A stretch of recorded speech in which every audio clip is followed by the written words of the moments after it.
యేసే పరిష్కారము అనుదిన Bible study కార్యక్రమం ప్రేక్షకులందరికీ యేసుక్రీస్తు వారి మహిమగల నామమున వందనాలు. ప్రభువునందు ప్రియ దేవుని బిడ్డలారా, నేటి దినము బైబిల్ స్టడీలోని వాక్య ధ్యానమును యెషయా గ్రంథము నుండి ధ్యానం చేసుకుందాం. మీరందరూ సిద్ధపడి ఉంటే రైట్ రెవరెండ్ డాక్టర్ కారుపాటి శ్యాన్సాగర్ గారు ప్రార్థన చేసి ఈ దినపు వాక్య పరిచర్య చేస్తారు. ప్రభువునందు ప్రియ దేవుని బిడ్డలారా, నేటి వాక్య ధ్యానం కొరకు ప్రార్థించుకుందాం. దయచేసి తలలు వంచండి, ప్రార్థనలో ఏకీభవించండి. మమ్ములను మిక్కిలిగా ప్రేమిస్తున్న మా ప్రియ పరలోకపు తండ్రి, మీ పరిశుద్ధ గణనామమునకు వందనాలు, స్తోత్రాలు. నేటి వాక్య ధ్యానం ద్వారా మాతో మాట్లాడమని యేసు ప్రభువు పేరిట అడుగుచున్నాము తండ్రి, ఆమెన్. ప్రభువునందు ప్రియ దేవుని బిడ్డలారా, దయచేసి మీ పరిశుద్ధ బైబిల్ గ్రంథాన్ని తెరవండి. యెషయా గ్రంథము 45వ అధ్యాయము 17వ వచనము నుండి వాక్యాన్ని గమనించుదాం. యెహోవా వలన ఇశ్రాయేలు నిత్యమైన రక్షణ పొంది ఉన్నది. మీరు ఎన్నటన్నటికీ సిగ్గుపడకయు విస్మయము పొందకయు ఉందురు. ఇశ్రాయేలు నిత్యమైన రక్షణ పొంది ఉన్నది. పొందును కాదు, పొంది ఉన్నది. జరిగిపోయినట్లుగా చెబుతున్నాడు. ఎవరి వలన? యెహోవా వలన. జాగ్రత్తగా వినండి, సిద్ధాంతపరమైన విషయాన్ని మీ ముందు ఉంచుతున్నాను. యేసుక్రీస్తు ప్రభువారు నరావతారిగా ఈ లోకానికి వచ్చి 2000 సంవత్సరాలు. ఈ చరిత్ర క్రీస్తు పూర్వము 650 సంవత్సరాలప్పుడు ఈ మాటలు రాస్తున్నాడు. యేసుక్రీస్తు ఇంకా రాలేదు, ఇంకా 650 సంవత్సరాలకు వస్తారు. యేసుక్రీస్తు ప్రభువు ఇంకా శిలువ మీద మరణించలేదు, కానీ రక్షణ వచ్చి ఉన్నది అని మాట్లాడుతున్నాడు, పొంది ఉన్నది అని మాట్లాడుతున్నాడు. ఇక్కడ ఒక అద్భుత విషయాన్ని మీరు గ్రహించాలి. ఏమిటంటే, దేవుని వాక్యము టెన్సెస్ అప్లై కాదు. Past tense, present tense, future tense అనే పదాలు దేవుని వాక్యానికి అప్లై కావు. యేసుక్రీస్తు ప్రభు 2000 సంవత్సరాల క్రితం నరావతారిగా వచ్చినప్పటికీ జగత్తు పునాది వేయబడక మునుపు దేవుని కార్యములన్నీ సంపూర్ణంగా సంపూర్తి అయి ఉన్నవి. ఇది మనం గుర్తెరగాలి. మేనిఫెస్టేషన్ ఆఫ్ క్రాస్ 2000 సంవత్సరాల క్రితం, కానీ ప్లాన్ అబౌట్ ద క్రాస్ జగత్తు పునాది వేయబడక మునుపు. రక్షణ ప్రణాళిక జగత్తు పునాది వేయబడక మునుపు. అర్థమవుతుందా? మానవులను దేవుడు నిర్మించక పూర్వమే రక్షణ ప్రణాళికను దేవుడు ఏర్పరిచాడు. ఆ ప్రణాళిక యందు ప్రభువైన యేసుక్రీస్తు వధించబడ్డాడు. జగత్తు పునాది వేయబడక మునుపు వధించబడినట్లుండిన గొర్రెపిల్ల అన్నాడు ప్రకటన గ్రంథంలో. జగత్తుకు పునాది వేయక మునుపే యేసుక్రీస్తు దేవుని గొర్రెపిల్ల వధించబడినట్లుండిన గొర్రెపిల్ల. కనుక cross of God manifested in BC 4, but the original plan of God accomplished before the creations of the universe. ఈ విశ్వము ఆవిర్భవించక మునుపే దైవ ప్రణాళికలో యేసుక్రీస్తు యొక్క శిలువ వేయబడి ఉన్నది. అర్థమవుతుందా? దేవుడు వేయబడినట్లుగా చూచాడు. ఎఫెసీ పత్రిక 1వ అధ్యాయం 6వ వచనం నుండి మనం గమనిస్తున్నప్పుడు, జగత్తు పునాది వేయబడక మునుపు క్రీస్తు యేసునందు మిమ్ములను చూచెను, ఏర్పరచుకొనెను. జగత్తే పునాది వేయబడకపోతే ఆదాము ఎక్కడ? ఆదాము నుండి సంతానం ఎక్కడ? 2000 సంవత్సరాలు ఎక్కడ? కానీ యేసుక్రీస్తునందు ముందుగానే సర్వజ్ఞానమును ఆయన చూచెను, భవిష్యత్ జ్ఞానమును ఆయన చూచెను. కాబట్టి యేసుక్రీస్తు ప్రభువు శిలువ మీద తీసుకుని వచ్చే రక్షణ జగత్తు పునాది వేయబడక మునిపే దైవము నందు ఆయన ఆలోచన యందు స్థిరపరచబడింది. అందుకే చెప్పాడు, యెహోవా వలననే మీకు రక్షణ వచ్చి ఉన్నది, మీరు పొంది ఉన్నారు యెహోవా వలన. కనుక యేసుక్రీస్తు శిలువలో మానవుల కొరకు చేయబోతున్నటువంటి కార్యాన్ని దేవుని ఎదుట జగత్తు పునాది వేయక మునుపు కలిగిన ప్రణాళికలోనే ఆయనను అంగీకరించిన కారణమున ఇశ్రాయేలీయులను దేవుడు క్షమించినట్లుగా మాట్లాడుతున్నాడు. ఇది మీకు అర్థం కావాలి. ఆ తరువాత క్రొత్త నిబంధనకు వద్దాం. ఆయన చనిపోయి 2000 సంవత్సరాలు. మనం లేవప్పుడు, మనం ఈ తరానికి చెందిన వారం. ఇప్పుడున్న మనలను కూడా అప్పుడు క్రీస్తునందు దేవుడు చూచాడు. అర్థవుతుంది? ఇప్పుడున్న మనలను జగత్తు పునాది వేయబడక మునుపు యేసుక్రీస్తునందు దేవుడు మనల్ని చూచాడు. Four knowledge of God. దేవుని సర్వజ్ఞానంలో మన ఉనికి ఆయన తెలుసుకుని ఉన్నాడు. 139వ సంకీర్తనలో చెప్పాడు, తల్లి గర్భంలో రవ్వంతైన రూపొందించముడిపై నా కనులు నిన్ను చూచాయన్నాడు. నిజమే. రక్షణ యెహోవాది, రక్షించువాడు దేవుడు, ఆయనే యేసుక్రీస్తు. యేసుక్రీస్తునందు మానవులను తనతో సమాధానపరుచుకునటానికి తండ్రి అయిన దేవునికి అభీష్టమాయను అన్నాడు. ఇష్టమైంది, దేవునికి ఇష్టమైందండి.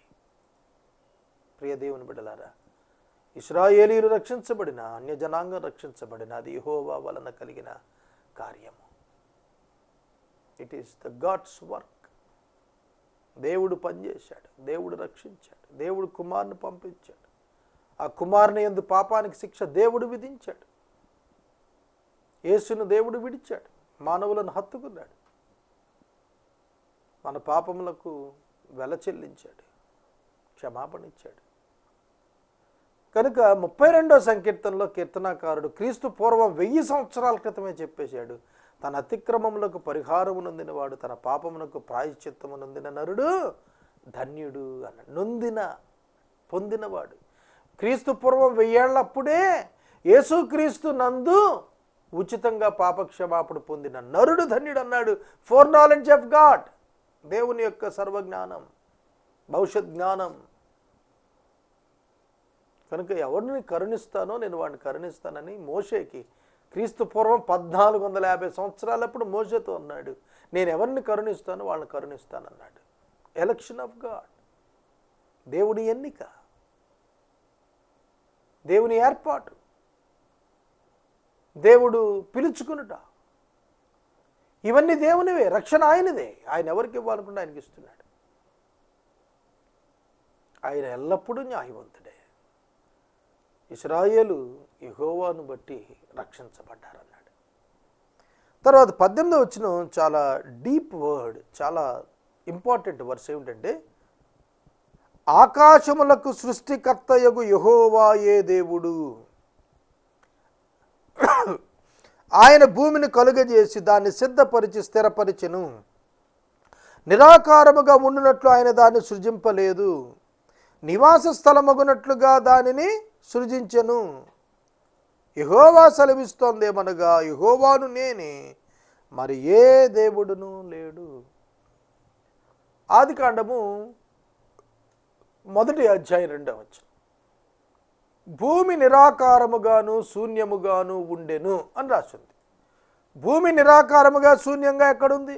దేవుడు భూమిని మొట్టమొదట స్థిరపరిచినప్పుడు, సిద్ధపరిచినప్పుడు ఎలా చేశాడట? నివాస యోగ్యంగా చేశాడట. నివాస యోగ్యంగా దేవుడు చేశాడని యెషయా గ్రంథం 45:18 చెబుతోంది. ఆదికాండం 1వ అధ్యాయం 2వ వచనం నిరాకారంగా శూన్యంగా భూమి ఉందని చెబుతోంది. ఏది మనం తీసుకోవాలి? ఆకాశములకు సృష్టికర్తయగు యెహోవాయే భూమిని సిద్ధపరిచి స్థిరపరిచాడు నివాసయోగ్యంగా. యెషయా గ్రంథం చాలా అద్భుతమైన విషయం చెప్పింది. అదేమిటంటే, దేవుడు ఈ భూమి మీద మొదట దేవదూతల సృష్టి చేశాడు. ఆ దేవదూతలు భూమిని నిర్మాణం చేసినప్పుడు వారు ఏకముగా కూడి గీతాలు పాడారని చెప్పి యోబు గ్రంథం మనకు చాలా తేటగా చెబుతాంది. దేవుడు మొదట ఆకాశములను సృజించెను, తరువాత భూమిని సృజించాడు. బైబిల్లో మొట్టమొదటి వచ్చిన తెలుగు బైబిల్ తర్జుమా దారులు ట్రాన్స్లేట్ చేసిన వారు సవర్ణ దీర్ఘ సంధి కొరకు భూమిని ఆకాశములను అని రాశాడు, భూమి ఆకాశములను అని రాశాడు. వాస్తవంగా భూమి ఆకాశములు కాదు, ఆకాశములు భూమి అని ఉండాలి. In the beginning God created the heavens, S ఉంటుంది, హెవెన్ పక్కన S, heavens and the earth, ఆకాశములు భూమి సృష్టించాడు. ఆకాశములు సృష్టించినప్పుడు దేవదూతలు సృష్టించాడు. భూమిని నిర్మించడానికి మునిపే దేవదూతలు సృష్టించబడ్డారు. వారు సంతోషముతో ఉదయ నక్షత్రములు కూడి పాటలు పాడుతున్నప్పుడు భూమికి పునాదేశాడు. భూమిని నిర్మించినప్పుడు నివాసయోగ్యంగానే చేశాడు. యెహెజ్కేలు గ్రంథం 28వ అధ్యాయం 15వ వచనంలో రాశాడు, కెరూబువై నీవు అలంకరించబడిన కెరూబువై నువ్వు సంచరిస్తూ ఉన్నావు, పాపముని ఎందుకు కనపడ వరకు నీవు నీతిమంతుడిగానే ఉన్నావంటూ పడద్రోయబడిన లూసిఫర్ అనే కెరూబుని గురించి రాసుకొచ్చాడు. అక్కడ కాలుచూ ఉండిన రాళ్ల వంటి వాటి మధ్య నీవు సంచరిస్తున్నావు అన్నాడు. కాబట్టి భూమి మీద ఉన్న పరిస్థితి ఏమిటంటే ఆనాడు కాలుతున్న రాళ్ల మధ్యన సంచారం చేస్తున్న దేవదూతలు కనిపిస్తున్నారు. వారు పాపం చేశారు. ఇర్మియా గ్రంథం 4వ అధ్యాయంకి వచ్చేటప్పటికి దేవదూతలు పాపం చేసినప్పుడు దేవుడు శపించాడు భూమిని. అంతేకాదు అలా శపించడం వలన జరిగిన కార్యం ఏమిటంటే చాలా తేటగా రాశాడు, అతడు నరుడొక్కడును లేడు, వెలుగు లేదు, భూమిని చూడగా నిరాకారముగా ఉండెను అన్నాడు. మొట్టమొదట దేవుడు భూమిని నిర్మాణం చేసినప్పుడు నివాసయోగ్యంగా చేశాడు. సాతానుడు పాపం చేసినప్పుడు నిరాకారముగా శూన్యంగా మార్చేశాడు. అతడు వెలుగు లేదు. ఆదికాండం 1వ అధ్యాయంలో చూసాం, చీకటి అగాధ జలముల పైన దేవునాత్మ అల్లాడుచుండెను అని రాశాడు. కాబట్టి లూసిఫర్ పాపం వలన భూమి నీళ్లలో ముంచివేయబడిందని పేతురు భక్తుడు చాలా స్పష్టంగా రాశాడు. ఆ దినాల్లో ఉన్నటువంటి భూమి నీళ్ల వలన కలిగిన భూమి, నీళ్ల చేత కలిగిన భూమి నీళ్ల యందు ముంచివేయబడింది అన్నాడు. కనుక ఆదికాండం 1వ అధ్యాయంలో నేల కలుగునుగా కల్లా, ఆరిన నేల కనబడునుగాక అన్నాడు. అన్నింటినీ కలగాలని ఆజ్ఞాపించిన వాడు ఆరిన నేల కలుగునుగాక అన్నాడు. అప్పుడు నీళ్ల యందు ముంచివేయబడిన భూమి వెలుపటికి వచ్చింది, అదే భూమి. ఆ తర్వాత దాని మీద మళ్ళా ప్రభువు 6 దినాలు సృష్టిలో సమస్తాన్ని నిర్మాణం చేసుకొచ్చాడు. 6వ దినాన మానవుని నిర్మాణం చేశాడు.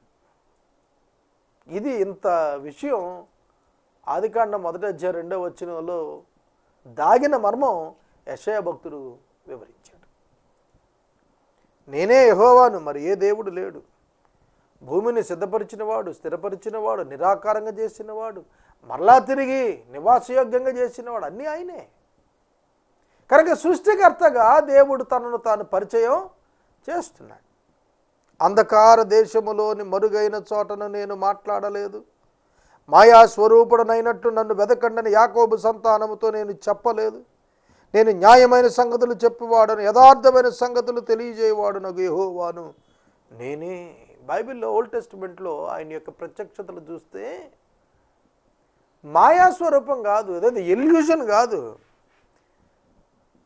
ఏదో స్వరాలు వినపడినట్టుగా కాదు, ఆయన ప్రత్యక్షతలు ఇచ్చి మరీ చెప్పాడు నేను యెహోవాను అన్నాడు. ఏదైనా వనాన భౌతిక ప్రత్యక్షత, ఆదాము హవ్వలతో మాట్లాడాడు, వాళ్ళకు చర్మపు చొక్కాయలు చేయించి తొడిగించాడు, ఫిజికల్ అపీరెన్స్ ఉంది అక్కడ. ప్రశ్నించాడు, ఆదాము హవ్వలను ప్రశ్నించాడు, గాల్లో కాదు, కనపడ్డాడు, మానవుడిగా కనపడ్డాడు. ప్రీ ఇన్కార్నేటెడ్ జీసస్ క్రైస్ట్, నరావతారి కాకపూర్వం యేసుక్రీస్తు ప్రభువారు యెహోవా యొక్క దూతగా ప్రత్యక్షమవుతూ వచ్చాడు. సంసోను తండ్రి తల్లి మనోహ దంపతులకు కనబడ్డాడు. యాకోబుకు ఎబ్బోకురేవులో కనబడ్డాడు. దానియేలు గ్రంథంలో షడ్రక్క మేషక్ అబేద్నెగోలతో అగ్నిగుండంలో ఉన్నాడు. బిలామునకు ప్రత్యక్షమయ్యాడు. అద్భుతం. పాత నిబంధన అంతా దైవ ప్రత్యక్షతలు 33 ప్రత్యక్షతలు ఉన్నాయి. అవన్నీ క్రీస్తు ప్రభువే. ఆయన అందుకే చెప్తున్నాడు, నేను అంధకారంలో మాట్లాడలేదు, మాయాస్వరూపుని కాదు, నన్ను వెతకడని యాకోబు సంతానంతో నేను చెప్పలేదు. మాయాస్వరూపాన్ని ఎదిగినట్టు నన్ను ఎదకక్కర్లేదు, నేను ప్రత్యక్షమయ్యాను వాళ్ళకి అన్నాడు. మోషేకు పొదలో ప్రత్యక్షమైన వాడు ఆయనే. అబ్రహాంతో మాట్లాడిన వాక్యం ఆయనే. అర్థమవుతుందా సోదరుడా సోదరి? అబ్రహామునకు మమ్రే దగ్గర ప్రత్యక్షమైన వాడు ఆయనే. ఇలా బైబిల్లో అనేకమైన భౌతికమైన ప్రత్యక్షతలు దేవుడు వాళ్ళకి ఇచ్చి వారితో మాట్లాడాడు. మోషే 70 మంది పెద్దలను తీసుకెళ్ళి దేవుని సన్నిధిలో భోజనం చేశాడని రాసింది. ఆయన వారిని ఏమీ చేయలేదని రాసింది. 70 మంది దేవుణ్ణి చూశారన్నాడు. ఆ ప్రభువే ప్రత్యక్షత. ఒరిజినల్గా దేవుణ్ణి ఎవరు చూడలేరు. ఆయన తగ్గించుకున్న ప్రత్యక్షతలోనే మనకు ప్రత్యక్షం అయ్యాడు. ఆయన నరావతారిగా వచ్చాడు. శిలువ మరణం పొందినప్పుడు 3 గంటలు గాఢాంధకారం, చిమ్మ చీకటి వచ్చేసింది. అది లేకపోతే మనుషులు చచ్చేవాళ్ళు. అక్కడ యేసుని దేవుడు విడిచినప్పుడు ఆ ప్రత్యక్షత వెలుపటికి రాగానే గాఢాంధకారం లేకపోతే అక్కడున్న వాళ్ళందరూ కూడా మాడి మసైపోతారు. అందుకే ఆయన గాఢాంధకారం కలిగించాడు. కనుక ఆయన ప్రత్యక్షతలు మనం అర్థం చేసుకుంటే యేసే దేవుడని మనకు అర్థమైపోతుంది. కూడిరండి, జనములలో తప్పించుకునే వారులారా, దగ్గరకు వచ్చి కూడుకోండి. తమ కొయ్య విగ్రహాన్ని మోస్తూ రక్షింపలేని దేవతలకు మొరగపెట్టే వారికి తెలివి లేదు. దేవుడు రమ్మంటున్నాడు, దగ్గరకు వచ్చి కూర్చోనండి, దగ్గరకు వచ్చి కూడుకొనండి. మీ ప్రమాణ వాక్యమును నా సన్నిధిని తెలియచేయండి. జనులు కూడుకొని ఆలోచన చేసుకుందరుగాక. పూర్వకాలము మొదలుకొని ఆ కార్యమును తెలియజేసిన వాడు ఎవడు? చాలా కాలము క్రిందట దాన్ని ప్రకటించిన వాడెవడు? యెహోవానగు నేనే కదా, నేను తప్ప వేరొక దేవుడు లేడు. నేను నీతిపరుడునగు దేవుడును, రక్షించువాడును నేనే, నేను తప్ప మరి ఏ దేవుడును లేడు. మత్తయి సువార్త 1:21 ఏం చెబుతున్నాడు? దేవుని యొక్క దూత యోసేపునకు ప్రత్యక్షమైనప్పుడు తన ప్రజలను వారి పాపముల నుండి ఆయనే విడిపించును గనుక, ఆయనే రక్షించును గనుక ఆయనకి యేసు అని పేరు పెట్టుము అన్నాడు. రక్షకుడు ఆయనే. యెషయా 9:6, ఇదిగో మనకు శిశువు పుట్టిన, కుమారుడు అనుగ్రహించబడును, ఆయన భుజం మీద రాజ్యభారముండును. ఆలోచనకర్త, ఆశ్చర్యకరుడు, సమాధానకర్త, నిత్యుడగు తండ్రి, బలవంతుడైన దేవుడు. అర్థమవుతుందా? ఆయనే ప్రత్యక్షమైనటువంటి దేవుడు. ఆయన నీతిపరుడగు దేవుడు. జకర్యా చెప్పాడు, నీ రాజు నీతిపరుడగు వాడు, అతడు గాడిద పిల్లని ఎక్కి వస్తున్నాడు అన్నాడు. అలాగే నీతిపరుడగు ప్రభు యెరూషలేం ప్రవేశం గాడిద మీద చేసి చూయించాడు. రక్షించేవాడు ఆయన, ఆయన తప్ప రక్షకుడు లేడు. ఇది మానవ జాతంతా తెలుసుకోవాలి. మానవుల సృష్టికర్త అయిన దేవుడు మానవుల రక్షణార్థం యేసుక్రీస్తును పంపాడని మనుషులందరూ తెలుసుకోవాలి. ఏ దేవుడు లేడు, ఏ విగ్రహం రక్షించలేదు. మానవుడు దేవుడిని నిర్మించుకుంటున్నాడు. అది పొరపాటు, అది అవగాహన లేని స్థితి. దేవుడు వేరు, దేవుడు విగ్రహము కాదు. దేవుడు జీవము కలిగిన వాడు, నిన్ను చూస్తున్నవాడు, నిన్ను ప్రశ్నించువాడు, నీకు తీర్పు తీర్చువాడు, నిన్ను మహిమపరచువాడు, నిన్ను రక్షించువాడు కూడా ఆయనే. భూదిగంత నివాసులారా, నా వైపు చూచి రక్షణ పొందండి. దేవుడును నేనే, మరి ఏ దేవుడును లేడు. ఆయన వైపు చూచి రక్షణ పొందమన్నాడు. ఎక్కడ? క్రాస్ ఆఫ్ క్రైస్ట్, కల్వరి సిలువ. భూదిగంత నివాసులు తిరిగి చూడాల్సింది ఎవరిని? యేసుక్రీస్తుని. ఎక్కడ? సిలువ పైన. ఆయన వైపు చూచి రక్షణ పొందాలి. సిలువ మీద దొంగ ఆయన వైపు చూచి రక్షణ పొందాడు. ఆయనను గుర్తుపట్టాడు. నీవు నీ రాజ్యముతో వచ్చినప్పుడు నన్ను జ్ఞాపకం చేసుకోమన్నాడు. యేసు రక్షకుడని గుర్తుపట్టాడు, దేవుడు పంపిన మెస్సీ అని గుర్తుపట్టాడు. ప్రియ సహోదరుడా, సహోదరి, నీవు యేసుని గుర్తుపడుతున్నావా? యేసుని అంగీకరిస్తున్నావా? యేసెవరో తెలుసుకోగలుగుతున్నావా? లోకాన్ని సృష్టించిన వాడు నరావతారికి వచ్చాడు. ఇది చాలామందికి అర్థం కాలేదు.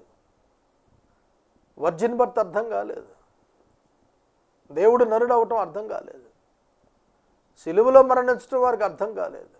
పరిశుద్ధాత్మని చేతనే ఇవన్నీ గ్రాహ్యానికి వస్తాయి, గ్రహింపుకు వస్తాయి. మానవ మేధస్తో ఆలోచిస్తే అర్థమయ్యేది కాదు. ఇది దైవ కృపచేత గ్రహించాల్సిందే. నేనే దేవుడని, ఏ దేవుడు లేడు అని ఆయన ఘంటాపదంగా చెబుతున్నాడు. బూదిగంత నివాసులారా నా వైపు చూసి రక్షణ పొందండి అని పిలుపునిస్తున్నాడు ఆయనే ప్రభువైన క్రీస్తు. నా ఎదుట ప్రతి మోకాలు వంగుననియు ప్రతి నాలుకయు నా తోడు ప్రమాణము చేయననియు నేను నా పేరట ప్రమాణం చేశాను. ఫిలిప్పీ పత్రిక 2వ అధ్యాయం 10-11 వచనాల్లో ఆకాశం అందే కానీ, భూమి అందే కానీ, భూమి కిందే కానీ, నీళ్ళ ఎందే కానీ ఏ నామమున రక్షణ పొందలే. ప్రతి వాని యొక్క మోకాలు ఆయన నామము పేరట వంగునట్లుగా దేవుడు అనుగ్రహించాడు అన్నాడు ఫిలిప్పీ పత్రిక 2వ అధ్యాయం 10-11 వచనాల్లో. అదే మాట ఇక్కడ రాస్తున్నాడు. నా ఎదుట ప్రతి మోకాలు వంగుననియు ప్రతి నాలుకయు నా తోడు ప్రమాణము చేయననియు నేను నా పేరిట ప్రమాణం చేశాను. నా పేరిట, ఇన్ మై నేమ్, నా పేరిట. నా పేరిట అన్నప్పుడు యేసు అని అర్థం. నా పేరిట అన్నప్పుడు యేసు అని అర్థం. అర్థమవుతుందా సోదరుడా, సోదరి?